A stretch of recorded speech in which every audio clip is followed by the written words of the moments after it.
नमस्कार, स्वागत है आपका फिफाना हिंदी क्लासेस के YouTube चैनल पर। और इस चैनल पर आपको हिंदी के तीनों पक्षों व्याकरण, साहित्य व काव्य शास्त्र का गूढ़ अध्ययन करवाया जाएगा।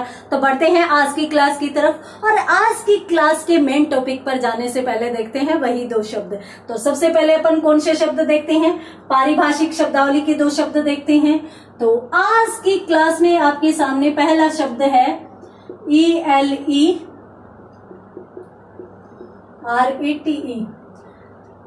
इलेक्टोरेट। इसको अपन कैसे लिख सकते हैं? इस प्रकार से भी लिखा जा सकता है, इलेक्टोरेट। इलेक्टोरेट का शाब्दिक अर्थ क्या है? हिंदी अर्थ क्या है? हिंदी अर्थ है इसका निर्वाचक सूची। किसे कहते हैं निर्वाचक सूची? देखिए, कोई मान लीजिए एक संस्था है, अपन मान सकते हैं विद्यालय है, ठीक है। अब विद्यालय में यूं है कि कोई भी गेस्ट फैकल्टी लेनी है, कोई टीचर अपॉइंट करना है, किसी अध्यापक की नियुक्ति करनी है सरकारी आदेशानुसार। तब फिर क्या होगा कि उसके लिए विद्यालय की जो कमेटी होती है, विद्यालय की जो कमेटी होती है, जो कौन होती है? निर्वाचक होती है। तो वो फिर इसकी सूची तय करती है, उसे ही अपन क्या कहते हैं? निर्वाचक सूची। सबसे पहले तो अपन देखते हैं कि निर्वाचक किसे कहते हैं। तो निर्वाचक निर्वाचन करने वाले को कहते हैं। तो यहाँ पर ये कमेटी के लोग हैं, वो निर्वाचन करने वाले हैं, तो उनको निर्वाचक कह देते हैं। तो वो जो भी सूची तैयार करते हैं उसे निर्वाचक सूची कह देते हैं, ठीक है। तो यहाँ पर जो पहला शब्द था वो अत्यंत महत्वपूर्ण, इलेक्टोरेट, जिसका मतलब होता है निर्वाचक सूची। और दूसरा शब्द अपन देखते हैं, ये आपका जाना माना देखा हुआ शब्द है। कौन सा? इलिमिनेट। इलिमिनेट, ये आप देखते हैं और आपको सबको पता है इलिमिनेट क्या होता है। इसको अपन इस प्रकार से लिख सकते हैं, इसे एलिमिनेट भी कहते हैं, ठीक है। प्रोनाउंसिएशन इसका इस प्रकार से इलिमिनेट न होकर एलिमिनेट भी होता है। और शुद्ध में तो अपन एलिमिनेट ही बोलेंगे। तो एलिमिनेट किसे कहते हैं भाई? निकाल देना को। मैं जानती हूं कि आप सब के सब शायद एक बार बिग बॉस तो जरूर देख चुके हो। और बिग बॉस में एलिमिनेशन होता था, किसी न किसी को एक को कभी कभार निकाला जाता था, ये एक प्रक्रिया होती थी। तो उसे अपन क्या कहते थे? एलिमिनेट कहते थे। तो एलिमिनेशन जो होता है उसके दौरान एक को हटा दिया जाता है, निकाल दिया जाता है, तो उसे एलिमिनेट कहते हैं। यदि आपने बिग बॉस नहीं देखा तो आपने रियलिटी शोज देखे होंगे, जिनमें डांस के रियलिटी शो आते हैं, सॉन्ग के आते हैं, गानों से संबंधित रियलिटी शो आते हैं। तो उनमें भी क्या होता है? एलिमिनेशन की प्रक्रिया चलती है, जिसमें लगातार एक एक को हटा दिया जाता है और अंत में जाकर दो पार्टिसिपेंट्स रहते हैं। तो ये दो शब्द कंप्लीट हुए पारिभाषिक शब्दावली के, इलेक्टोरेट और इलिमिनेट। उसके बाद तीसरे शब्द की अपन बात करते हैं। देखिए, एक शब्द है उनाड़ी। अड़े जो होता है वो इसी प्रकार से लिखा जाता है। तो उनाड़ी, उनाड़ी किसे कहते हैं? रबी की फसल को, रबी की फसल को उनाड़ी कहते हैं। क्यों कहते हैं? क्योंकि उनाड़ो जो है, उनाड़ो वो किसे कहते हैं? ग्रीष्म ऋतु को कहते हैं। अपन कहते हैं ना भाई, उनाड़ा में ऐसे करेंगे, उनाड़े में ऐसा होता है। तो ग्रीष्म ऋतु, ये तो सामान्य प्रयोग में लिया जाने वाला शब्द भी है। तो इस प्रकार से आज की क्लास के हुए अपने 4 शब्द, और 4 शब्दों में अपन देखते हैं यहाँ पर 2 मात्राएं भी कभी कभार आ जाती हैं। वैसे उनाड़ो होता है, परंतु उनाड़ो भी आ जाए, दोनों ही प्रकार के शब्द आ जाए तो ही ग्रीष्म ऋतु होगा। तो जल्दी से स्क्रीनशॉट लीजिए, फिर बढ़ते हैं अपने रुचि का टॉपिक संधि की तरफ। इस क्लास में आपके सामने ये 4 शब्द थे। इलेक्टोरेट, जिसका मतलब हुआ निर्वाचक सूची। एलिमिनेट, निकाल देना। उनाड़ी, उनाड़ी का मतलब हुआ रबी की फसल। और उनाड़ो, उनाड़ो का मतलब होता है ग्रीष्म ऋतु। और अब अपन बढ़ते हैं किसकी तरफ? अपन बढ़ते हैं संधि की तरफ। और संधि में अपन क्या पढ़ रहे थे, अपन स्वर संधि पढ़ रहे थे और स्वर संधि के भी अपवाद पढ़ रहे थे। संधि और संधि में भी स्वर संधि, स्वर संधि में भी अपन कौन सी संधि पढ़ रहे थे, दीर्घ स्वर संधि। इसका भी पहला भेद कौन सा, दीर्घ स्वर संधि। और इसमें अपन क्या पढ़ रहे थे, अपन पढ़ रहे थे अपवाद। और कौन कौन से इस संधि के अपवाद कहे जा सकते हैं। देखिए आपके सामने एक शब्द है सार जोड़ अंग, ये शब्द है, ठीक है। अब यहां से और यहां से अपने को स्वर निकालना है। यहां से निकाला तो कौन सा निकला, आगे कौन है, बचा कौन, ग। अब इनको जोड़ दीजिए, क्या बना, आ बन गया। आ को इस पर लगाइए, शब्द क्या बना, रे प्लस आ, रा, सॉरी यहां पर सा है, सा रे प्लस आ, रा, ग, ये हुआ। जबकि सारंग कोई शब्द नहीं होता, शब्द क्या होता है, सारंग होता है। तो अपने को ए जोड़ आन बनाकर एक को हटाकर, इसको हटाकर बस इसको रखना होगा और स्थिति कौन सी रखनी होगी, संयोग की स्थिति रखनी होगी। क्यों, क्योंकि इस प्रकार का शब्द हिंदी शब्दकोश में है नहीं, ये शब्द है। अत्यंत महत्वपूर्ण बात, ध्यान लगाकर सुन लीजिए और गांठ बांध लीजिए इस बात की। सारंग एक ऐसा अनेकार्थक शब्द है, एलडीसी की एग्जाम, पीएसआई की एग्जाम, पटवार की एग्जाम, रीट की एग्जाम, ग्रेड की एग्जाम, सभी में कभी न कभी इससे संबंधित प्रश्न पूछा गया है। और प्रश्न किस प्रकार से कि निम्न में से सारंग का अर्थ नहीं है। क्यों, क्योंकि ये अनेकार्थक शब्द है और इसके बहुत सारे अर्थ आते हैं। जैसे मान लीजिए एक पंक्ति आती है, सारंग ले सारंग चली, सारंग पुग्यो आए, सारंग ले सारंग धर्यो, सारंग सारंग माए। अब इतने जो शब्द मैंने प्रयोग किए हैं, प्रयोग में लिए हैं, उनमें जितनी बार सारंग शब्द आया है उतनी ही बार उसका अर्थ बदला है। तो आप ऐसे कीजिए, देखिए कल पर कोई बात नहीं छोड़नी अपने को। जैसे ही अपनों ने सोचा कि कल लिख लेंगे, कल कभी आता ही नहीं है, हमेशा आज ही आता है, कल कभी नहीं आता, क्योंकि कल का कल कल हो जाता है।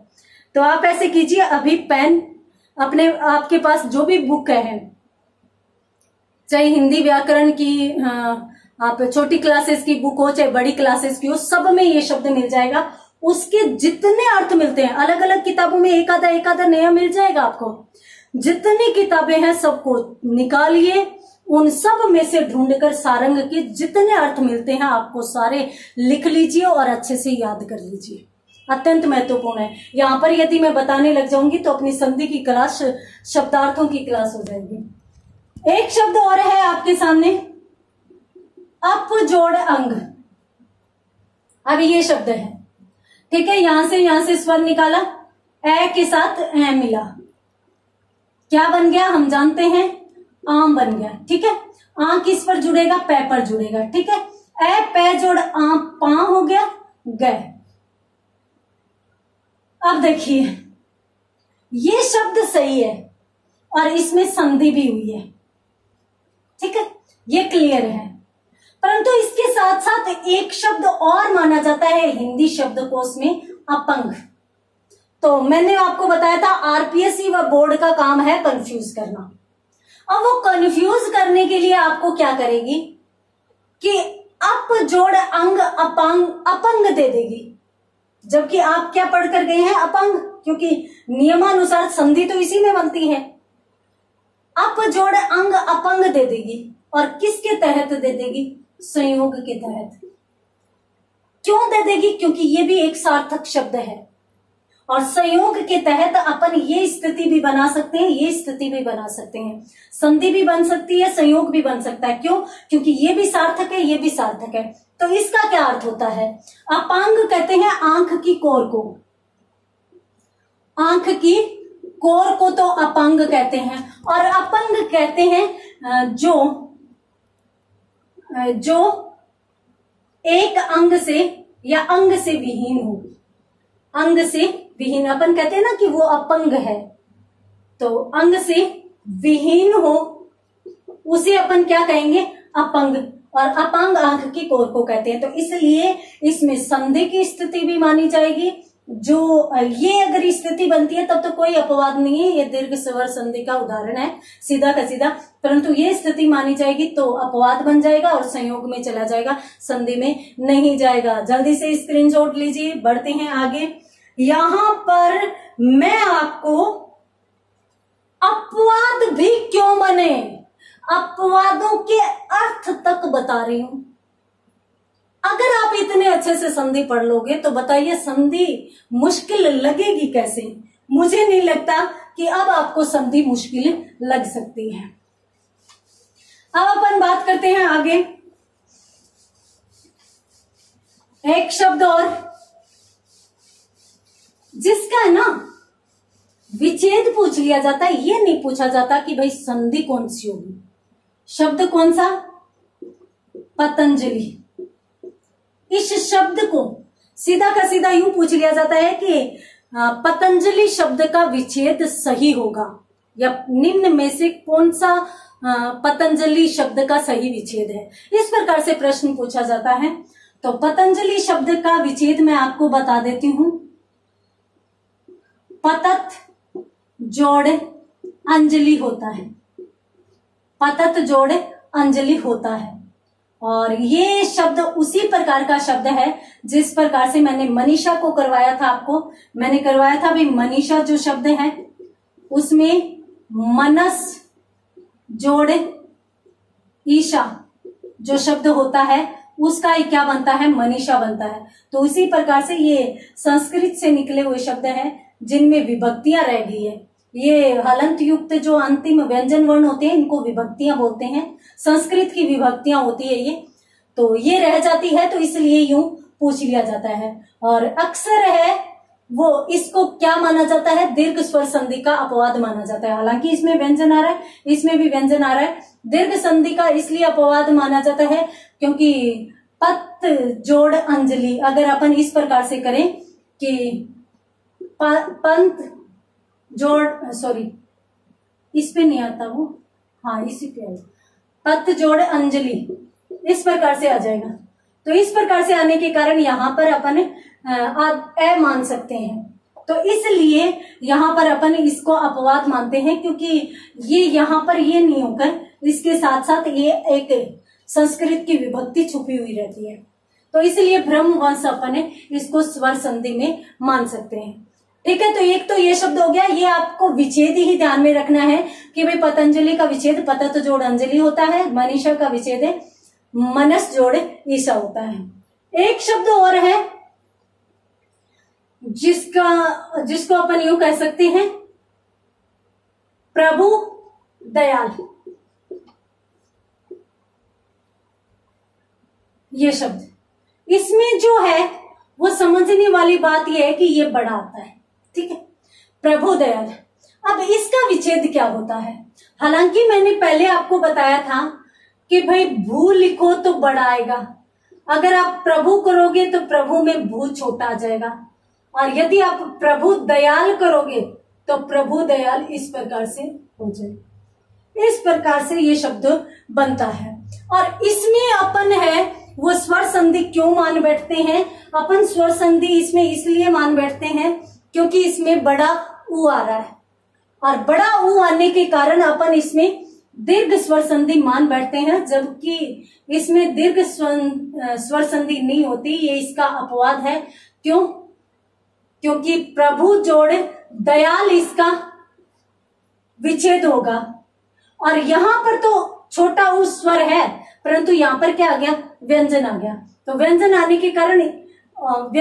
के कारण ये वैसे तो चला जाएगा व्यंजन संधि में, क्योंकि व्यंजन संधि की ही शर्त है कि भाई एक तरफ कम से कम व्यंजन आना चाहिए, तो वैसे तो ये व्यंजन संधि में चला जाएगा, परंतु ये देख के और अपन भ्रांतिवश मान लेते हैं, तो इसीलिए ये इस संधि का अपवाद हो जाता है, क्योंकि छोटा ऊ किसी के साथ मिलकर बड़ा ऊ बनता है तो संधि ही होती है, जबकि यहाँ पर ये शब्दों की शुद्धता के आधार पर ये चीज मानी जाती है। ठीक है, तो यहां पर ये शब्द भी हो गया।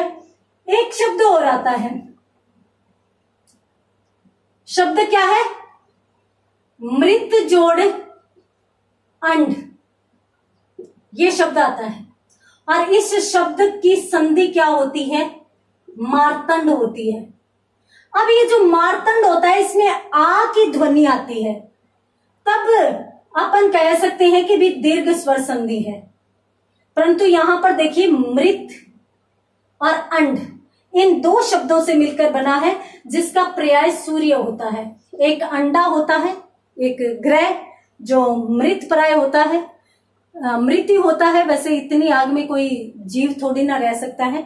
सूर्य को अपन निर्जीवी मत तो मानते हैं, तो इसलिए मृत जोड़ अंड का क्या बनता है? मार्तंड बनता है, न कि। और अगर अपन संधि के तहत देखें, मान लीजिए तो यहां पर ए मान ले अपन, और यहां पर ए, तो यहां पर आ होगा, तो आ ये किसके साथ जुड़ेगा? तय के साथ जुड़ेगा, तो मृतांड शब्द होगा। नियमानुसार तो कौन सा शब्द होना चाहिए? मृतांड होना चाहिए। परंतु ये किस में जाता है? परंतु ये किस में जाता है? मार्तंड में जाता है। यहाँ पे आर आता है इसमें। क्यों आता है? क्योंकि शब्द के अर्थ के लिए आता है। मृत और अंड मिलकर क्या बनते हैं? मार्तंड। क्यों? क्योंकि मृत अंडे को ही मार्तंड यानी सूर्य कहा जाता है, इसलिए इसको बनता है, और इसीलिए इसको भी अपवादों की श्रेणी में रखा जाता है। जल्दी से स्क्रीनशॉट लीजिए। और यहाँ पर इसी के साथ अपन कह सकते हैं कि भाई हमारी दीर्घ जो स्वर संधि है वो यहाँ पर कंप्लीट होती है। और उसके बाद अपन अभी बात करने वाले हैं अगली संधि। अगली संधि कौन सी? गुण स्वर संधि। अब अपन बात करने वाले हैं गुण स्वर संधि के बारे में।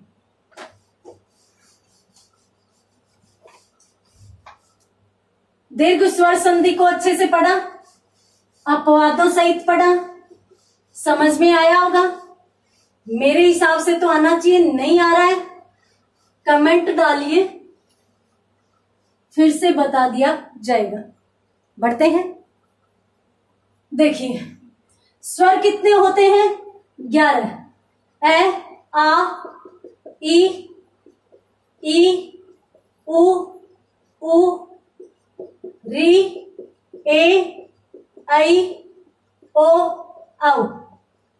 ये स्वर होते हैं 11। ठीक है। सबसे पहले दीर्घ स्वर संधि में समान स्वरों को मिला दिया, सारे बड़े बने, इसलिए अपने ने क्या बोल दिया? दीर्घ स्वर संधि, क्योंकि दीर्घ को बड़ा कहते हैं। अब अपनों ने क्या किया था? ये तो आप हो और ये एक परिवार है यहां से लेकर री तक, और ये दूसरा परिवार है। ठीक है। तो अब आप क्या करोगे?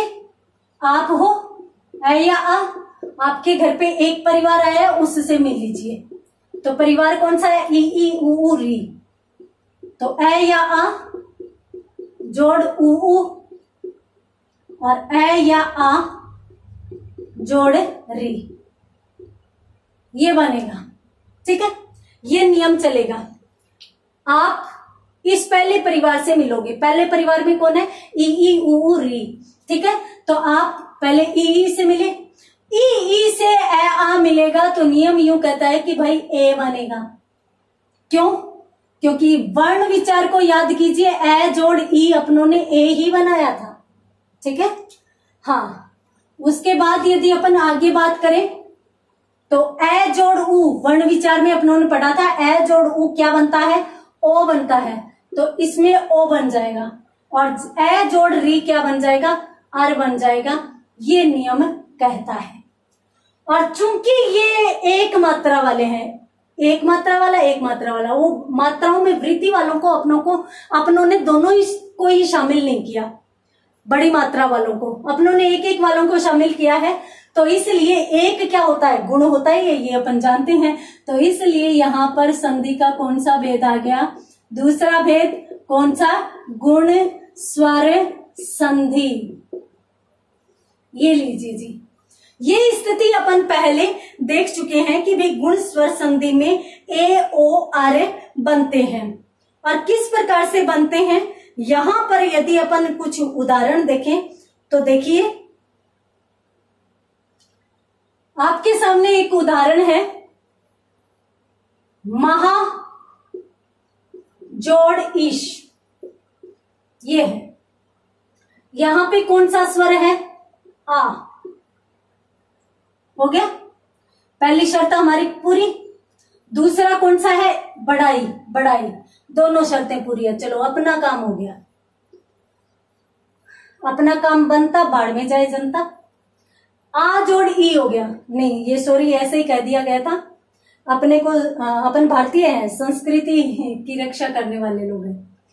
तो देखिए अपना यहां पर इससे काम बन गया, तो अपने को इनसे ये दोनों बाढ़ में जाए, कोई मतलब नहीं है। आ जोड़ ई हो गया, आ जोड़ ई। अब कोई सा भी आपस में मिल जाए, बनेगा क्या? बनेगा तो ये ए बनेगा, सॉरी आई नहीं बनेगा, ए बनेगा। ए किस पर लग जाएगा? ये काम तो अपन शुरू से करते आ रहे हैं। तो मैं है के साथ ए जुड़ जाएगा, तो हे बन गया, और बचा कौन? श, जो के त्यों। ठीक है, एक शब्द और देख लीजिए। मान लीजिए आपके सामने शब्द है सुर जोड़ इंद्र। अब ये शब्द है, अब यहां से उसी प्रकार से देखते हैं अपन। यहां से स्वर निकालिए, कौन सा निकला? ए। आगे कौन सा है? ई। नंद्र बचा जो के त्यों। अब इन दोनों को ही अपने को मिलाना है, बनेगा क्या? ए बनेगा। ठीक है, ये अपन इसके साथ मिला देंगे, तो सु जो का त्यों आ जाएगा, रे प्लस ए, रे हो जाएगा। बचा कौन? नंद्र। शब्द क्या बन गया? सुरेंद्र बन गया। सुरेंद्र महेश, महेश भगवान शिव को कहते हैं। और सुर जो सुरेंद्र जो है, या सुर का मतलब होता है देवता, और सूर का मतलब होता है सूर्य। तो देवताओं का स्वामी इंद्र ही होता है, तो इसलिए देवताओं का जो भी स्वामी है उसे सुरेंद्र कह दिया जाता है। मान लीजिए आपके सामने एक शब्द है महाजोड़ उदधि, ये शब्द है।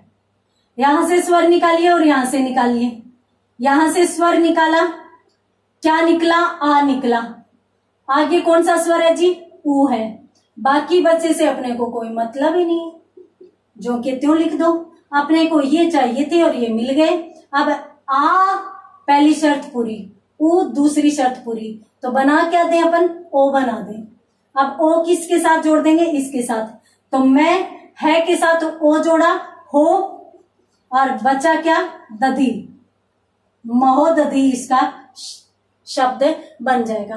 तो इस प्रकार से ये नियम किसमें चलेगा? गुण स्वर संधि में चलेगा। जल्दी से स्क्रीनशॉट लीजिए, उसके बाद अपन कुछ और उदाहरण भी इसके तहत देख लेते हैं। और उदाहरण इसमें कौन कौन से हो सकते हैं?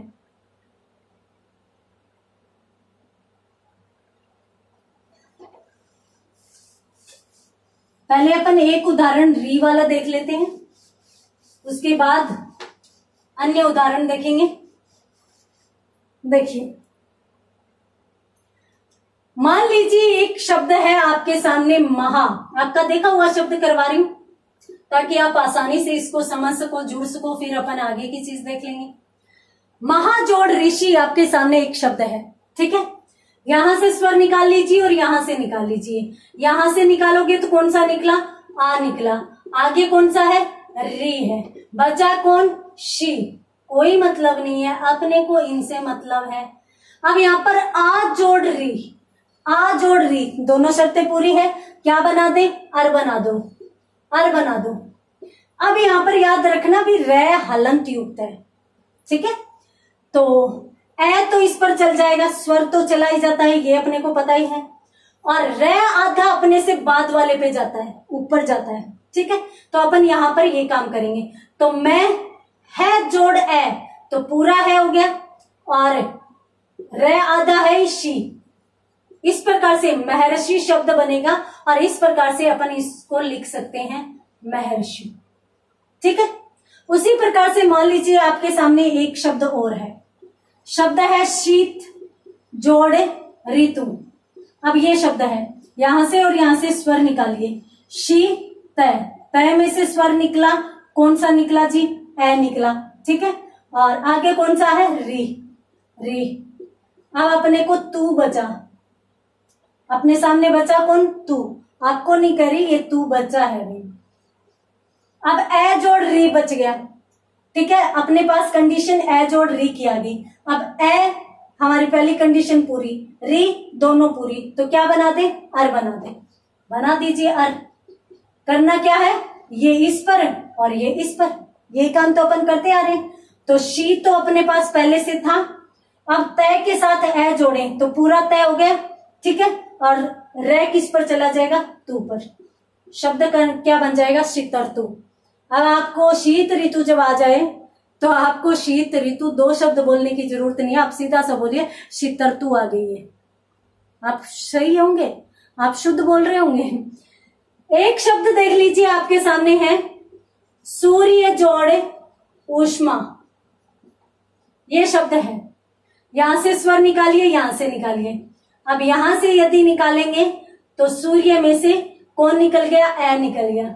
आगे कौन है, ऊ है, बचा कौन, क्षमा।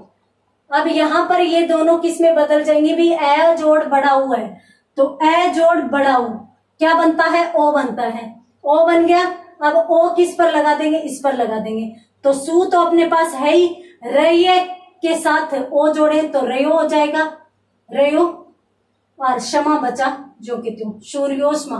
सूर्य की ऊष्मा को क्या कहते हैं, सूर्योष्मा कहते हैं। स्क्रीनशॉट लीजिए, 2-4 उदाहरण और देखते हैं इसके, बढ़िया बढ़िया अच्छे अच्छे वाले। तो इस प्रकार से ये शब्द है वो बन जाते हैं। और देखते हैं अपन शब्द। तो देखिए,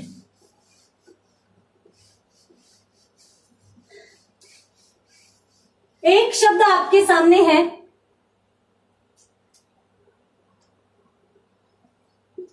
कमलेश। अब इसको अलग अलग करना है। तोड़े हुए को तो जोड़ लिया, जुड़े हुए को तोड़े, तो अपन क्या कर दें, कमल जोड़ ईश कर दे, ईश कर दे। तो कमल तो पुष्प होता है, पुष्प का कौन सा स्वामी होता है, कोई नहीं होता। तो इसका मतलब हम कहीं ना कहीं गलती कर रहे हैं, ये बात भी आपको ध्यान में रखनी है। तो अपन किसको कर रहे हैं, क्या करें, कमलेश कहते किसे हैं। देखिए, कमलेश भगवान विष्णु का पर्याय होता है, जो कमला के स्वामी होते हैं। कमला किसे कहते हैं, लक्ष्मी को। अब अपना सही हो जाएगा, यानी कमलेश में विच्छेद क्या होगा, कमला जोड़ीश। क्यों, क्योंकि कमला मां लक्ष्मी को कहते हैं और ईश का मतलब स्वामी, पति, कुछ भी हो सकता है। तो कमला के स्वामी भगवान विष्णु को क्या कहते हैं अपन, कमलेश कह दो, कमल नयन कह दो, एक ही बात है। अब इसको वापस जोड़िए, यहां से और यहां से स्वर निकालिए। ठीक है, कमल से आ निकाल लिया, निकाल लिया। आगे कौन है, ई, बचा कौन, श, कोई मतलब नहीं है। अब अपने सामने कंडीशन ये आई, आ जोड़ बढ़ाई। अब आ जोड़ बढ़ाई क्या बनेगा, ए बनेगा। अब ए इस पर लगा दो, तो क म ले जोड़ ए, ले, और श, ये लीजिए, ये शब्द बन गया। उसी प्रकार से मान लीजिए कि एक शब्द है महाजोड़ उत्सव, ये शब्द है। यहां से स्वर निकाल लीजिए। है में से स्वर निकला कौन सा, आ, आगे कौन सा है, ऊ, बचा तसव, कोई मतलब नहीं। ये कंडीशन आ गई। आ जोड़ ऊ क्या बनेगा, ओ बनेगा। तो ओ किस पर लगा दो, इस पर लगा दो। तो मैं है जोड़ ओ, हो, और बचा, सॉरी, हो बनता है इसका, तसव जो के त्यों लिख दो। ये लीजिए, जल्दी से स्क्रीनशॉट लीजिए, उसके बाद अपन बात करते हैं। ये तो उदाहरण और देखते हैं, और देखते हैं कि कौन कौन से उदाहरण इसमें हो सकते हैं। एक शब्द आपके सामने है महाजोड़ ऋषि। नहीं, महाजोड़ ऋषि तो अपनों ने देख लिया। अपन देखते हैं देव जोड़ ऋषि। देव जोड़ ऋषि, ये शब्द देख लेते हैं। अब यहां से स्वर निकालिए, क्या कौन सा निकला, वैसे निकला ए, और आगे कौन, री, बचा जो के त्यों लिख दो। अब ए जोड़ री आ गया। अब ए जोड़ री क्या बनेगा, अर बनेगा, अर बनेगा। तो ये इस पर आ जाएगा, ये इस पर चला जाएगा। तो दे वह जोड़ ई, वह जोड़ ए, वह हो गया पूरा, और ये ऋषि, शब्द क्या बन गया? देवर्षि बन गया। ठीक है, तो इस प्रकार से ये है गुण संधि के उदाहरण। आप प्रैक्टिस कीजिए, घर पे अच्छे से देखिए। कोई शब्द नहीं आता है तो कमेंट बॉक्स में लिखिए। इसके कुछ और उदाहरण देखेंगे, परंतु अगली क्लास में मिलते हैं। अगली क्लास में, तब तक के लिए धन्यवाद।